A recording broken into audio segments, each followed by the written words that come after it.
Today we're going to be looking at some more Dungeons and Dragons from 1st edition, Advanced Dungeons and Dragons, but more specifically what we're looking at today is going to be covering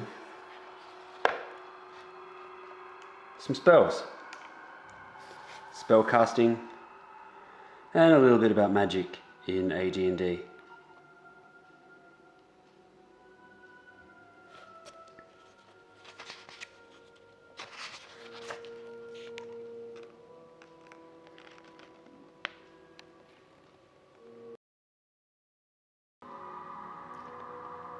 So there are a number of different spellcasters within Dungeons and Dragons, or Advanced Dungeons and Dragons, and they're made up in either the Cleric class, which includes the Druid,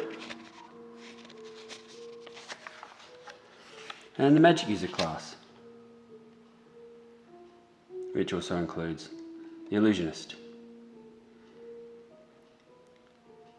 The Ranger and Paladin also pick up some magic ability, and some of this rubs off onto them as well. And of course thieves get to read from scrolls at a higher level, but not learn any actual magic in their own right. So in 1st edition AD&D, the idea of magic is using what's called the Vancian system, something developed by an author, Jack Vance, one of the inspirations for Gary Gygax when putting all of this together. So today we'll be looking specifically at some magic user work, as the clerics are a little bit in a different class, but the way magic is used is the same regardless of class and level. So we'll just get on to having a look at the anatomy of a spell first.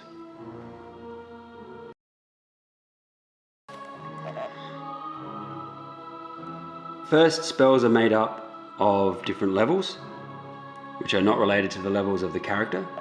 So 1st level spells, 2nd level, 3rd, 4th, 5th, 6th, 7th. Some classes have a maximum number of spells, and druids and clerics go up to 7th level spell casting ability, whereas magic users, considerably more prolific, have up to 9. So the 9th level spells being seriously wicked. The Illusionist also up to 7th. And there's a reason for that. Okay, so when looking at a spell, we have the level of the spell, the name of the spell, the type of magic, and then all the little bits and pieces revolving it. So in terms of most spells, they all belong to a school of magic, and that magic can leave a particular background for a detect magic spell to be able to pick it up. So if you've blessed an area, someone casting detect magic would sense a conjuration summoning area.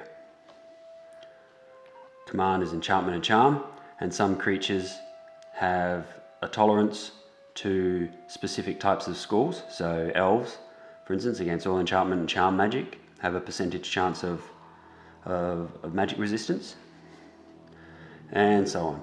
Some are what's called reversible, which means that you can do the opposite of what the title of the spell is. So a cure wounds can cause wounds, and that sort of thing. The clerics run with a different type of magic, because it comes directly from belief and from a god. But if we flip it over, and we're flipping to magic user spell,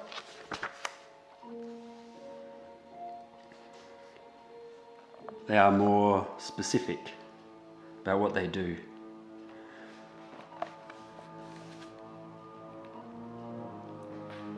alteration, conjuring, summoning, enchantment and charm, alteration. Now the actual elements to a spell are the same. Spell level, range, duration, area of effect, components, and that's assuming that the DM is going to be doing components, but components are there. Casting time, which is important, and whether there's a saving throw, also important. So with many of these values, they work in inches, and whilst the range will use the normal rules for inches, the area of effect always uses the shorter version of the inch, being 10 foot per inch, regardless of whether outdoor or indoor. Components, V, S or M. Sometimes just a V, sometimes VS. Verbal, meaning they have to say a word. The magic caster has to combine a speech or some specific words. Somatic, arm movements, motions, which require lots of space, and material, for a material component. The casting time, 1 segment for this instance. For a push spell, the mighty push spell, that means during combat it can be only 1 segment in casting time, which may have an impact in the middle of a combat, depending on whereabouts you sit within the initiative order and how close it is to the opponent's initiative score. The more devastating spells require more segments. Doesn't always follow that the level is the segments. Sometimes a level 2 spell can be 1 segment, and there are definitely some spells at higher levels that are verbal components and 1 segment, such as the power word range of spells. And they're all at higher level.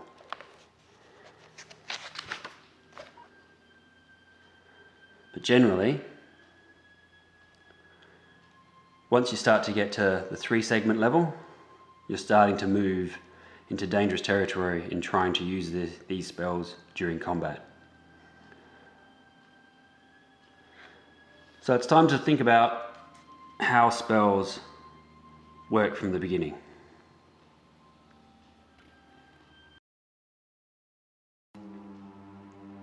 First of all, characters receive a certain number of spells, and in terms of the magic user specifically, the magic user gets a particular category of spells. So offensive, defensive, miscellaneous, read magic, detect magic, etc, etc, etc. There are rules in how this all works out, and generally the player character magic user at first level can start with 4 or 5 spells in the spellbook already. 1 of each, and then potentially detect magic and read magic. Or just read magic and then 1 of each. So these are the spells that are known and are inscribed in the spellbook that have been given to the character at the beginning of his or her career. Clerics get their spells directly out of ceremony and from training, and especially at the lower level spells, 1st, 2nd and 3rd, they come mostly from just knowing what to do and from their time within the monastery. Their spells are slightly different in how they cast, but we'll just keep on that in the back of our minds as we keep talking about magic users.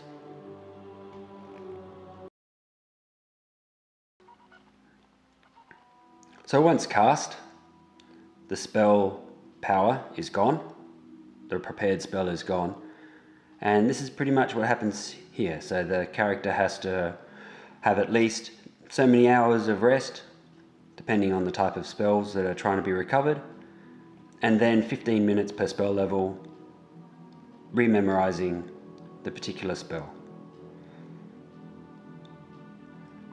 So if we were trying to remember a fireball spell, that's a 3rd level spell, you need to have at least a good solid 6 hours sleep. Now this is proper rest, which means it does require some time beforehand. Magic users aren't prone to narcolepsy, like people would like to believe, but they do need to have a full day, at least 8 hours of activity, before they can have the number of hours prescribed. As you can see, high levels need a lot of sleep. So casting those higher level spells is very taxing, and plus, don't forget there's 15 minutes per spell level, per spell. So if you're going to memorize 2 1st level spells, that's a half an hour every morning. And another reason why at 7th level, characters should start to be inscribing scrolls.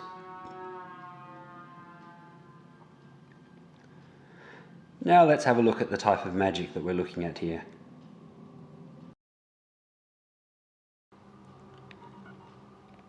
So in the Vancian system of magic, what happens is that the character is able to create a pocket of energy, this magic energy, and in essence, locked inside the brain. And that little pocket is made up of these slots. For the magic user, every morning, those slots can get filled. Or every day, those slots can get filled. At 1st level, may have the sleep spell locked. Even though the character may know 5 spells, that spell that's locked is the sleep spell. Once used, then the power of the magic is gone for that day until fully rested, and then a new spell can be relearned. As we can see, those slots become larger, but even at 29th level, the high level spells outside of that, we're looking 7, 7, 7, 7, 7, 6, 6, 6, etc.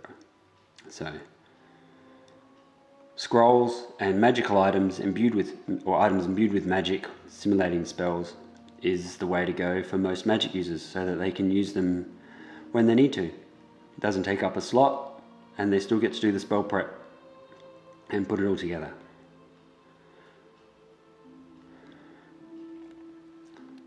So this keeps the magic user in check in terms of power, and the spellcasters in check in terms of their what they're used for. If the system was changed just a slight bit, that you allowed them to cast spells more than once per day, or and so on, then the balance of power can be really thrown out. At 5th level magic user, the 3rd level magic user spell, that's where most of the classic offensive spells like Fireball, Lightning Bolt, etc. come into play. The damage dealing spells are at 5d6. 1d6 per every level, uncapped. So read that as uncapped. So yes, at 14th, 15th, 16th, 17th level, you're looking at 5 of those of such spells cast every day at that level. Same too with spells like Magic Missile, where the number of missiles increase every couple of levels.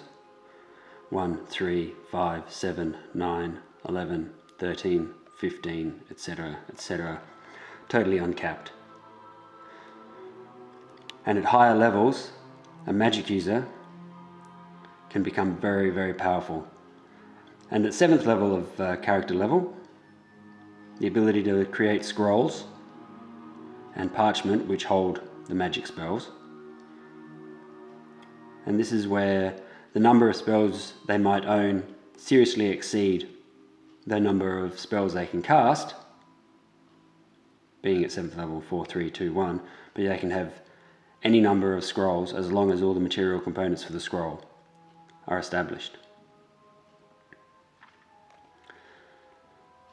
So if we just have a quick look at the cleric and see what's different there. So the cleric has the spells based on wisdom, and at 17 and 18 wisdom can have access to the 6th and 7th level spells. And at wisdom 13 or higher, additional spells per level. So at first level they could have up to 3 first level spells, then at third level up to 3 second level spells.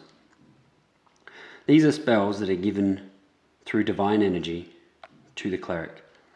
They still need to use the Vancian system of magic, where the spell slot itself is available and free and open, but unlike the magic user, not having to actually prepare a spell for the day. They still need to keep their slots open, so after X number of hours rest, 15 minutes per spell level of prayer and meditation to open those slots. But then when they choose their spell, they call their divine favor to actually cast their spell, which is slightly different to how the magic users have to do it, where they have to have their spell books and learn the spells that, trying to preempt, learn their spells for the day that they're going to use. A magic user might have hundreds of spells across their career, but they might have a special travel book, depending on how many spells per level they can use and so on. We'll have a look at some stats in a moment to see the other limiting factor for spellcasters. Of course, over in the Druid it's exactly the same. Just when they get their spells is slightly different. The Druidic spells are a little bit more specific to woodlands or outdoors, or they need to be in certain conditions. Nonetheless, similar to the cleric and just as powerful.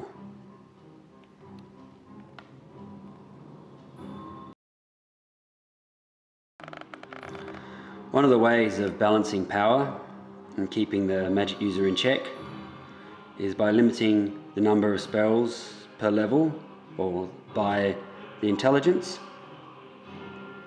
and the maximum level cast by intelligence also. So 14 intelligence, 7th level spells, which is the reason why the minimum intelligence for an illusionist is 15, in order to ensure that they get those 7th level illusionist spells.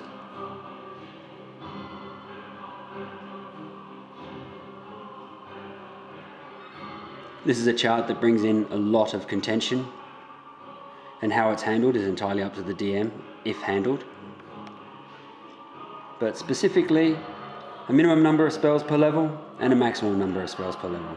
Remember that the character starts with at least 4 or maybe even 5 spells at first level. And then as they, depending on how it's done, as they adventure, they will find spell books from other magic users, and for each spell, that is the chance to know the spell.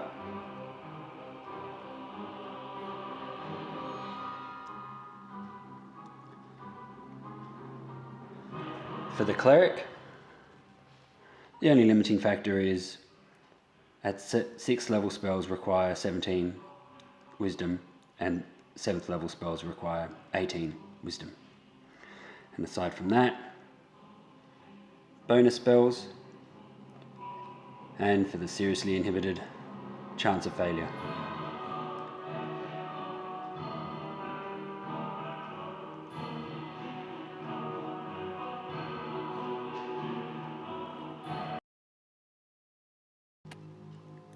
Using spells in combat. So Gary Gygax suggests not to use spells in combat, but we say, where's the fun in that?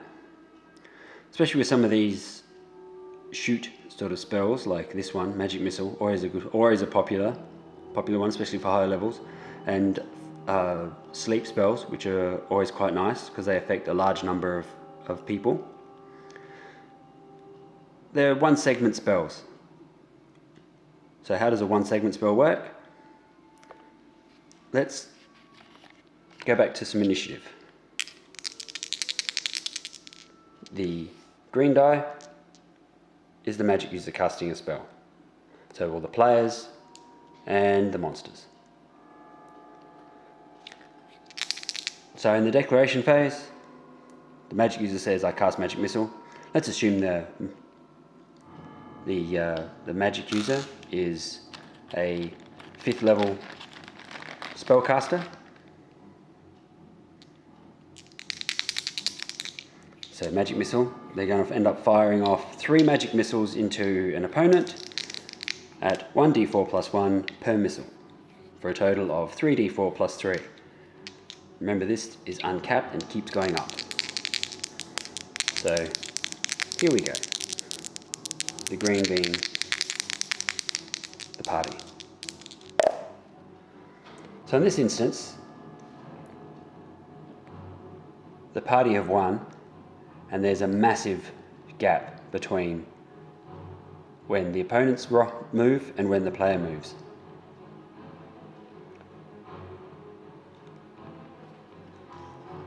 So when it comes into play is when the dice scoring starts to, for initiative, start to get a bit closer together. Because each of these segments then suddenly become points on a d6. And for 3rd level spells, looking at needing a lot more gap between the different dice rolls. And magic comes after some of the specific events happen, and that can also impact when a magic user casts fireball and everyone's charged in and then the fireball goes off. Very common.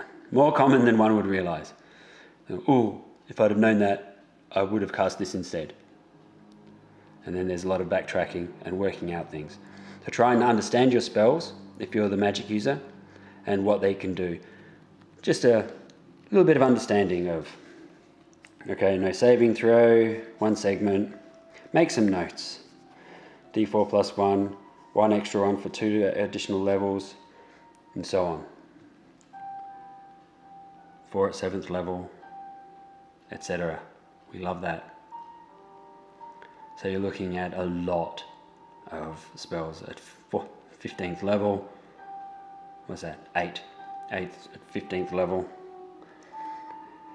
No saving throw, only if the creature has magic resistance. 8d4 plus 8. 6 times. Thanks for coming. Pop, pop, pop, pop.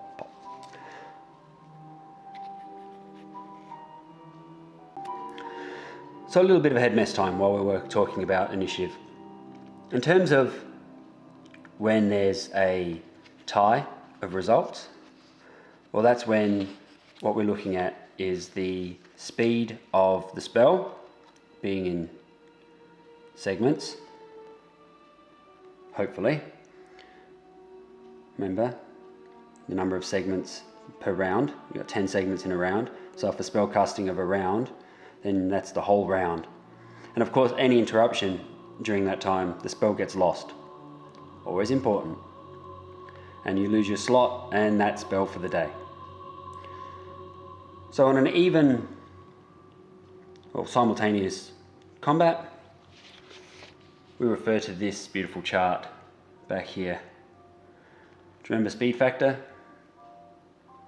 Well, the segments fall into that.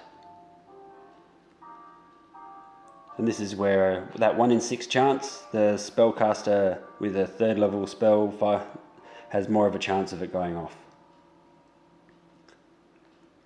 Because it's that spell casting time in segments versus the speed factor.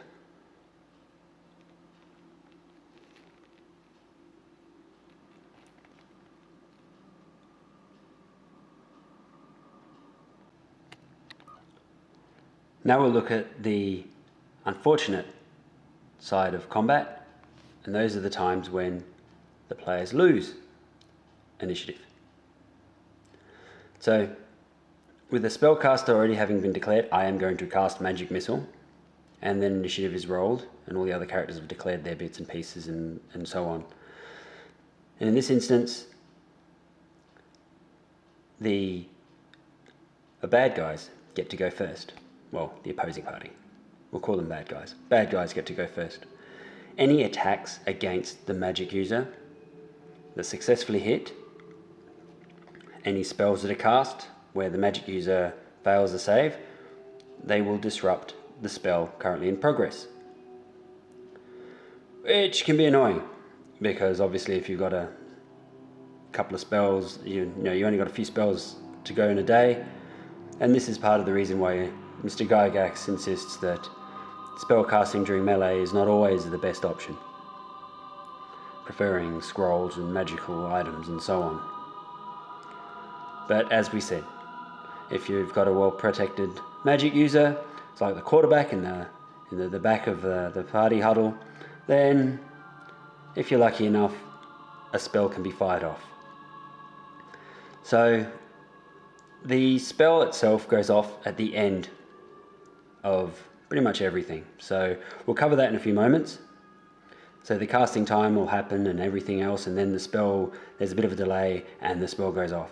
For the most part, players like to just roll all the damage up front, because who doesn't like to roll 15d6 for damage on a fireball? But we're about to cover spellcasting in melee in a moment, all the caveats to it.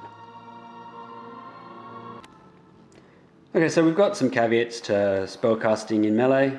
Part of that is that any somatic components, the magic user must be standing, you can't be crouching, and you have to stop. If you're running, you need to stop, unless the spell itself says that you're able to, but in most cases, spells will expect that you need to stop, wave your arms around, swallow a few things, and then say a word, and that'll do.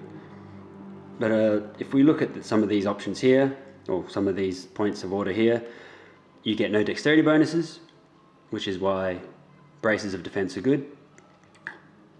And you're an instant target, because most intelligent creatures recognize magic users, because the magic users pretty much hunt special creatures all the time for their blood and their bits and pieces and their ichor and their various jellies and oozes and little bits of bones and so on for their spell casting and for their scroll making. So the spell goes off after everyone else has done their bit, at the or if they've lost the initiative, that is, or at the beginning of the opponent's turn, if possible. So that sort of makes it a little bit weird. They cast the spell, hocus pocus, kapow. Everyone gets to move and charge and fight and do their bit, and then the spell pretty much goes off from that point. So the spell has been cast and then just waiting for the effect to take place. So it's a bit of a deterrent, really, unless I think the spell description says otherwise, of course, but for the most part, that's how a fireball would work. As an example, cast the fireball, you cast it, you wave your arms, you spit the little bit of charcoal, and away you go. Then the party charge, attack, fight, do what they need to do, and then once they've done all their bits, the fireball goes off. Yeah. Like I said, it happens. It does happen. Direct fire is a little bit better, where you actually get to fire directly at something, pointing the finger at the particular opponent and so on, lightning bolt. Or making sure that the party are fully aware that this is what you're doing, and then they just hold back for one round. And so on. But that's making sure that the players, you players, are doing what you're supposed to do, and setting up a few little routines. And when a magic user needs to cast a fireball, know that it's going to be 45 minutes the next day of relearning that spell, or a third level spell equivalent. So there's a lot of capital when it comes to casting some of these spells. Not just in resources and consumables, but also in time.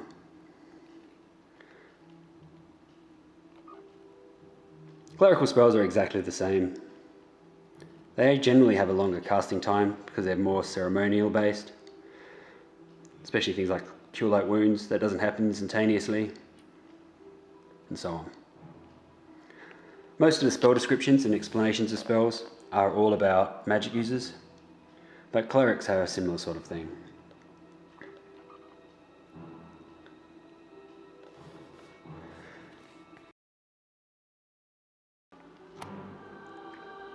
Nothing says frenemy like two magic users in a party trying to share spells and figure out who's got what, and if they can do what they can do and learn each other's spellcasting. That's entirely between the players. Non-player characters, on the other hand, are very protective of their spells and are not likely to give them up. They're very hard to come by and they're very hard to learn. So that is something that as a DM and as a player you need to understand.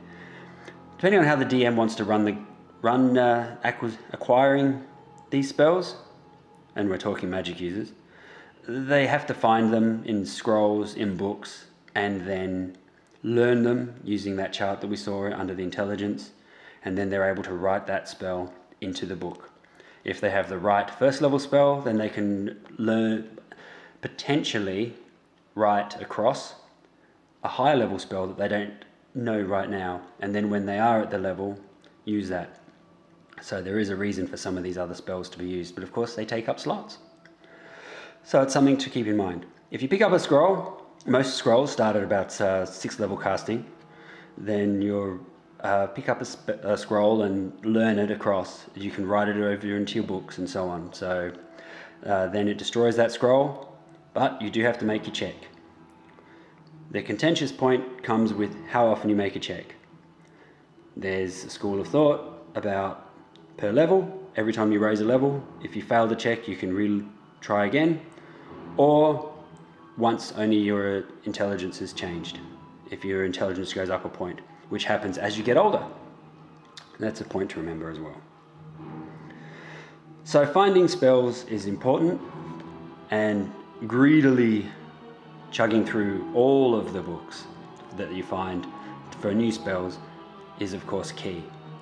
And that's where the magic user starts to become more of a book hoard than anything else. So they're trying to find all the new books, run through the libraries. Because at first level you've only got one spell that you can cast per day, and you might have 4, maybe 5 spells in your pocket. And then as you get higher up in levels, you can create your own spell books that allow you to put in your own sequences of spells. So you might have a journey book of about 50 pages, which might take up 5 or 6 spells, and then you can work it all out from there. So you just ought to get to muck around with how you scribble and what spells, what books you take. So once you've got a repertoire of from your grimoire, so to speak, then you're able to just keep writing spells. A good magic user is always scribbling from book to book, creating combat lists, creating utility lists, and so on, so that they have a series of different spells on hand at any one time. So okay, that's spellcasting, that's looking at spells, and as we said, it's all about trying to find how things work. Alright, so with just as an addendum, I forgot to mention about illusionist spells. They just get 3 at first level, and you just pick or roll 3 of the spells. Apart from that, they've got very similar rules to the magic user, but they don't really need to do the read magic, because it's a different type of script. So that's what they don't need to do. But once at 14th level, they get a special first level spell called Read Magic, which allows them to then access magic user scrolls. So you get to do a first level magic user scroll at 14th level. Good on you, illusionist. Alright, so hopefully I've covered enough with this that you can figure out how you want to play your magic, and get your magic users out there. Not too much out there, because they've only got D4 hit points, and generally they will die real quick if they don't have enough people to look after them. So look after your magic user, and then when they turn to 5th to 7th level and then 8th level, because those middling levels, they move fast, they will look after the party. Okay, thank you very much.